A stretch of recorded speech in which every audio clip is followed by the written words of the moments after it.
Good evening, everyone. Welcome back to I'm Just Saying. This is the second video in the series, and this one is about race relations in America, which is always going to be a hot button issue.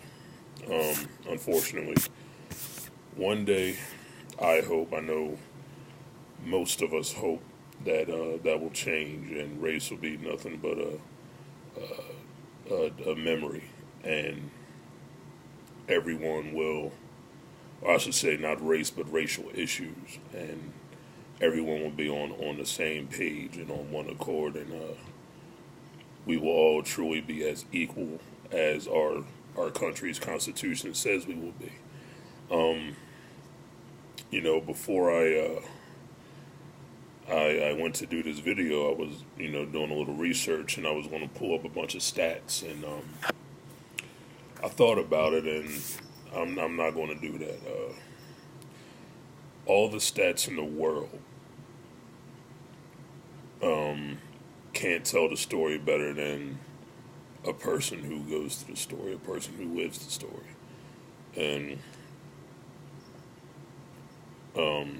as a young black man in America, especially now, whether people like to admit it or not, whether people like to pay attention, whether people care,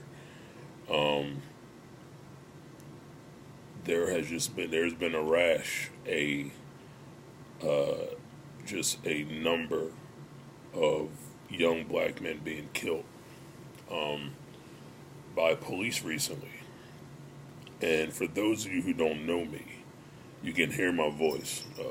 Obviously, it's not a soft voice, but I'm also 6'4". I'm a big dude.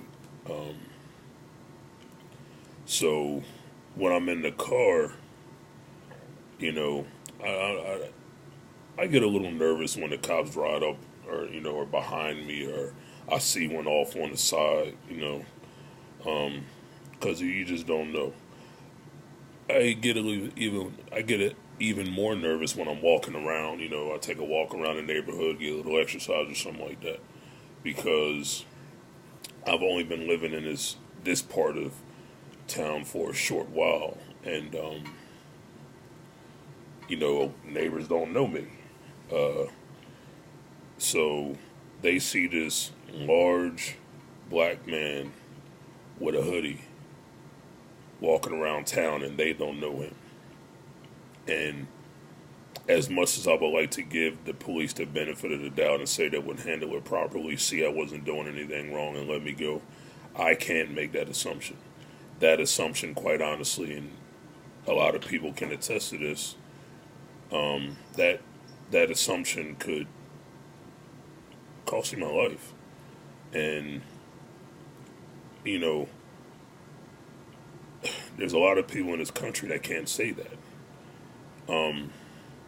Now, what you will never see me doing in these videos is speaking in generalities and saying that one thing means the same across the board.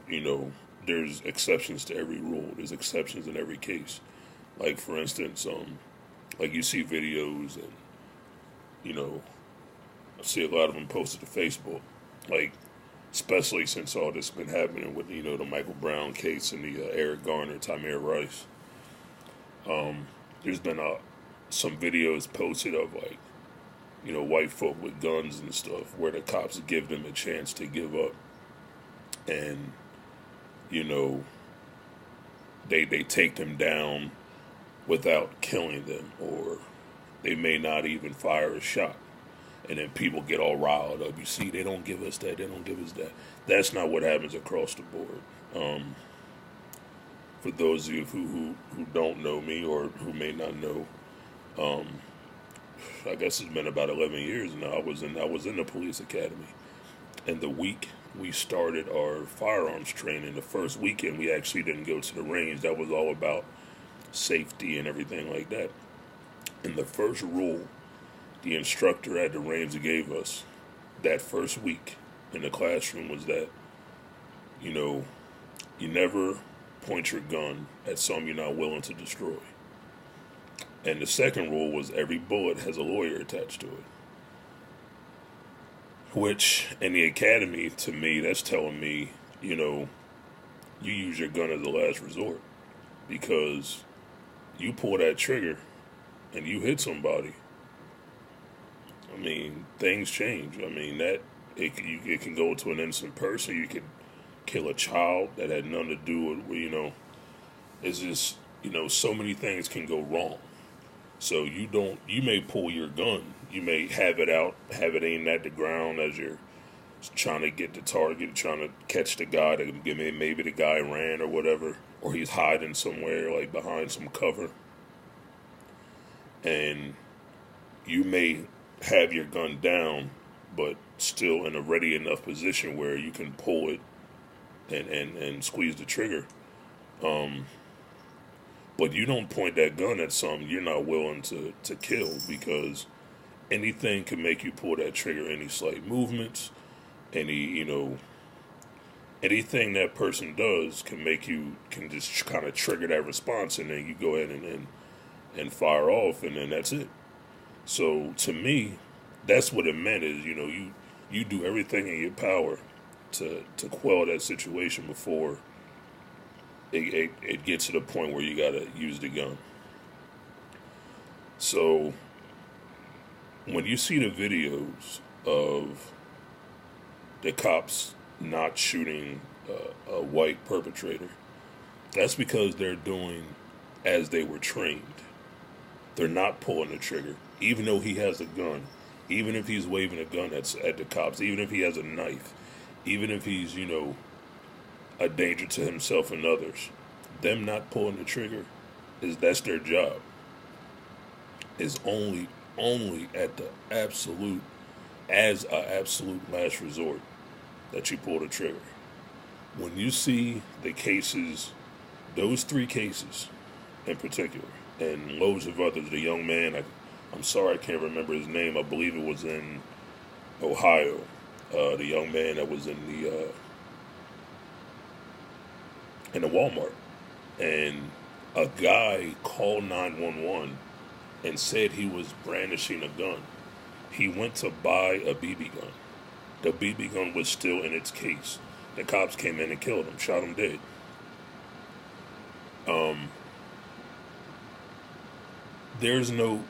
The training that was received by officers and that situation, all the other ones that you've been hearing about, some of the other ones that you've been hearing about, it seems like most of them, but some of the other ones you've been hearing about, the training has gone out the window. You are not trained as a cop to shoot first and ask questions later. That's not how it works. That's not protecting and serving. That's not, that's not doing anything for the community when the community feels like a cop can kill them at any minute for no reason. Or even if they did commit a crime, they could end up dead at the end of the altercation with the police, even if they're not trying to escalate the situation. You know what I mean? To a point where they would need to be shot, so to speak. So you look at race relations in America. Right now, it is centered on, the police brutality against African Americans, and it's more than that. It's way more than that. It's how we relate to each other. And the problem is, after all these years, is, are things better? Yeah, I'm not going to sit here and say that they're not, because they are obviously better. There's not slavery anymore, and, Jim Crow is gone. But, we have a black president. I mean, when I was younger, I didn't know if I would ever see that, to be honest with you. And both times he got elected, I cried. I ain't even going to lie to you, because that's just something that you just thought you would never see. And it was almost like accepted, when I was a kid, I can't speak for previous generations of African Americans, my parents, grandparents or whatever, and before. I can't speak for them. But I know for me personally, it was almost kind of accepted that, I might not ever see a black president, one that looked like me, a black man. And you just kind of, you didn't really think about it too much more. And then when President Obama started to run, and 2007, and the campaign got going, and he went ahead, and he ended up being the nominee, and I knew, because of who he was going up against, I knew we were going to have our first black president. I knew it was going to happen. So the anticipation wasn't really there for me, but when it actually happened that night, election night, and it was confirmed, and I couldn't hold it in. It was one of the greatest events of my lifetime. Outside of the birth of my children and things of that nature.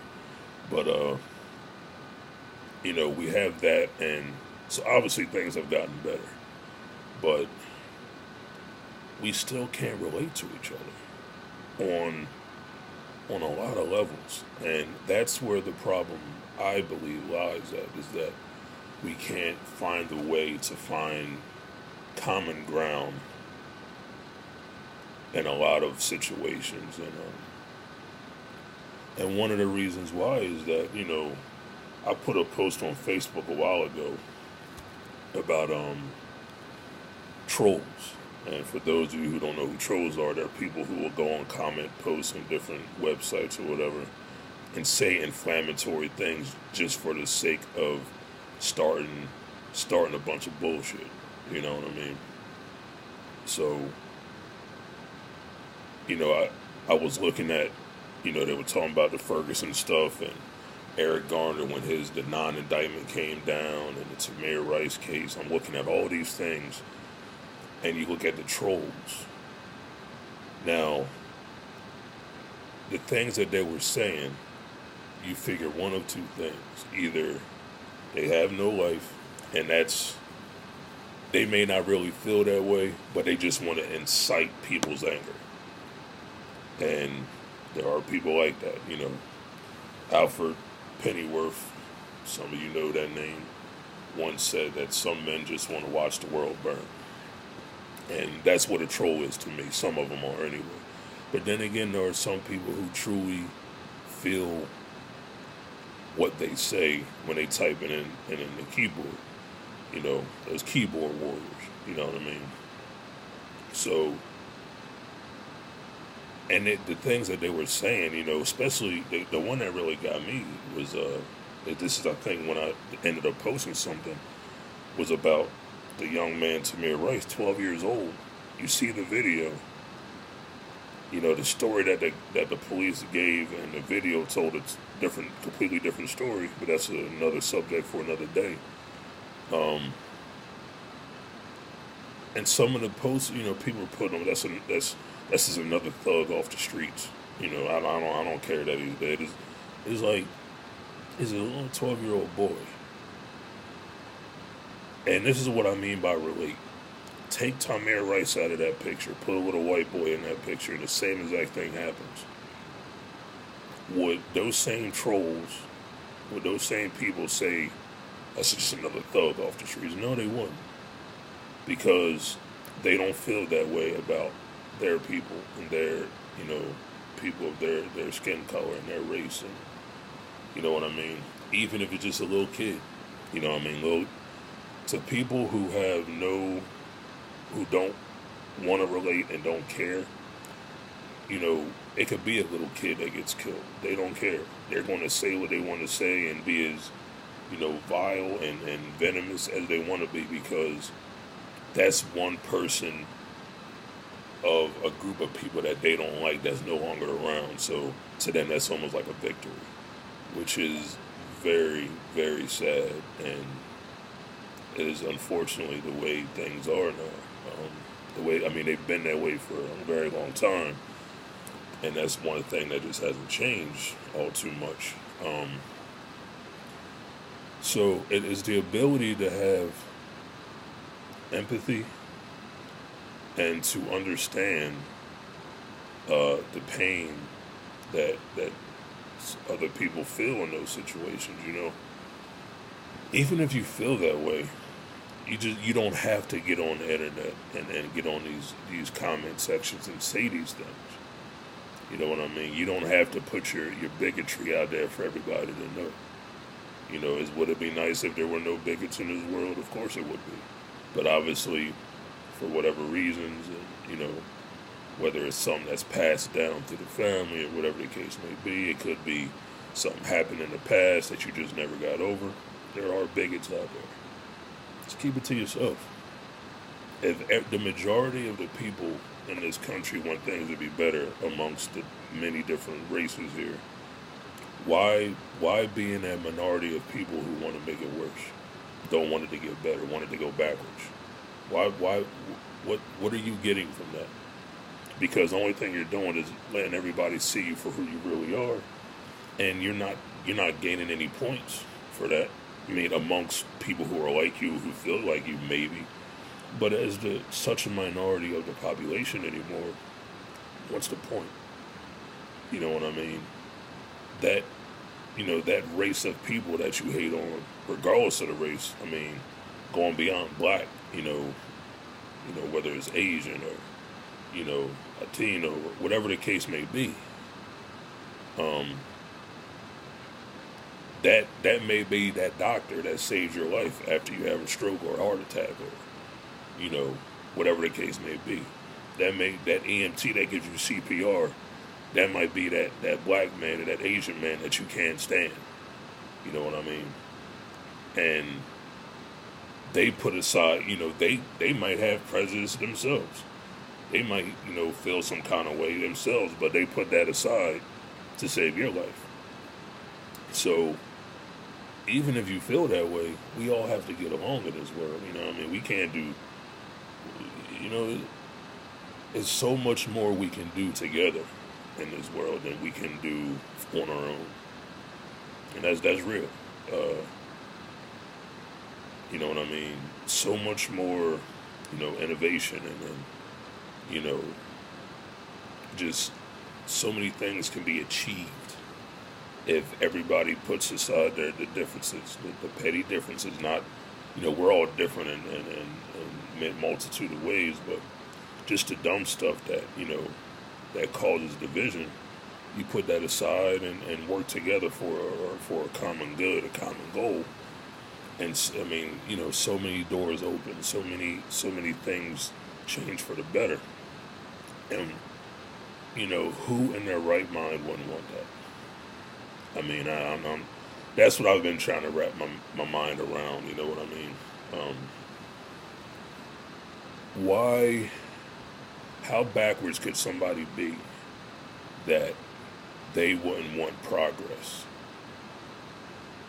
If it includes them, if they are a part of the progress, if when they, everything around them is doing better, they're doing better. What kind of person do you have to be to not want that? Just based on, the color of the skin of people who you would have to join with to get that progress. Doesn't make it. I just can't. I just don't understand it. Maybe it's not meant for me to understand. I don't know, and I'm okay with that. But before my time on this earth is done, it would be a great day. It would be a great day if we get to the point where everybody puts aside the dumb stuff and, we move forward together, united States of America. Let's leave it in our country for right now. When you're outside of our country, I can't see how somebody can look at the name of our country and see that it means what it says it means, because there's not a lot of unison. There's not a lot of, like, you look at our Congress, you look at our government. That's where the joke begins. The joke begins right there. And then you go into the larger populace, and it's like, where's the united at? You know what I mean? You got this group don't want this group doing this, and that group don't want this group over here, and this group want that group to go back to that country, and it's like, you know what I mean? When is that going to change? When are we going to get to the point where that's no longer the case, and we truly are the United States of America? I don't know. I don't know what it will take. I don't know. You would think that the election of a black president would be the beginning of a huge shift, and it did start something, I believe. But what it also brought about is a president who has probably received the most disrespect out of any president in our history. And where did that start? It started with him. It started with him getting elected. From George Washington to George W. Bush. You don't see that with them. Is there a common thread? Yes. Is there a difference once you get to Barack Obama? Yes. So it makes you feel like part of the reason why he got the disrespect. People in Congress standing up in the State of the Union, you lie. They didn't do that to Bush. They hated Clinton. They didn't do that to him. They didn't do that to Reagan. He was God to some of these folk. You know what I mean? They wouldn't do that to Roosevelt or Eisenhower. They wouldn't do that to anybody else until Barack Obama came in office. So when is the day going to come that, maybe it could be 50 years down the line, 20 years, throw a number out there. Black president gets elected. Let's throw this, a black woman president gets elected. And from the time she gets in office to the time she leaves, she doesn't, everybody's behind her. Everybody's pushing her up because she's the leader of our country. When can we get to that? Because obviously it hasn't happened, and it's not going to happen now with President Obama. He's gotten a lot done. There's a lot of things that I wish he could have got done. Some things that happened I wasn't too happy about. But he did the most, he did what he was able to do with with what he was dealt, so to speak. And like I said, there was some things I wish he could have did. Some things I wish he wouldn't have done. But all in all, look at where the country is turning right now. The economy is getting better, and you listen to like Fox Noise and all that stuff, and they throw out some BS numbers. Look and find the real information. The economy is definitely turning, and it has been turning for a while, and it is getting better. It's a lot better than what it was than when he got here. So, a lot more jobs. Things are turning around. The Affordable Health Care Act, a lot of things have been done to turn this country around from where it was headed. And he still gets no credit, gets no respect, gets no love, and that's fine. You know what? People want to act like that. They do what they got to do. If that helps them sleep at night, oh well. But eventually, I would like us to get to I would like this country to get to a point. I know I'm not the only one where you elect a president, and it doesn't matter the color of his skin. It doesn't matter what religion he believes in or what religion he doesn't believe in. It doesn't matter, all that dumb stuff. It doesn't matter. He's the president. He wants to do what's right for this country. So we get behind him and we do whatever we have to do to help him achieve his goals. Or her goals. That's going to be the next hurdle, a woman president. But, that's another conversation for another day. So, in closing, obviously, there's like I said, the majority of this country, I believe, wants to see race relations in America in a better place than what it is today, which is in a better place than what it was 50 years ago, 100 years ago, going back. But, I think most of us would think by now we would have progressed further than what we have. For us to be the, freest country in the world, everybody created equal and all that stuff. you would think we would be a lot further along than we are. And, I don't feel like we are. But, I'm looking forward to the day when I can't say that anymore. I'm looking forward to the day where we will all be equal. So just, I just wanted to do this video. There's just a lot going on right now in our country. And, not just our country, a lot going on around the world. And, but specifically in America. And I just want to, we got to do better, as fellow countrymen, we got to look at each other with respect. And, we got to be there, be there for your neighbor. I mean, be there for your fellow American. It sounds corny and it sounds, all that, but it sounds cliche, but at the end of the day, that's what it's about. I mean? We all in this together. You know what I mean? If there's one statement that can really kind of define and kind of put a nice little bow on this, is that united we stand and divided we fall. And we've been divided for far too long. I mean, how long can this country stand when its people aren't completely united? You tell me. So, I'd like to thank y'all for watching the video. The third video in the series. Last time when I did the first video, I didn't say what the topic was going to be for the second video, but I'm gonna put the topic out there this time. I had a couple days to think about it, and what I wanted to do for this third video is the video is going to be about relationships. So, you guys look for that. Put your comments if you have any comments in the comment section. And I will see y'all next time. Take it easy.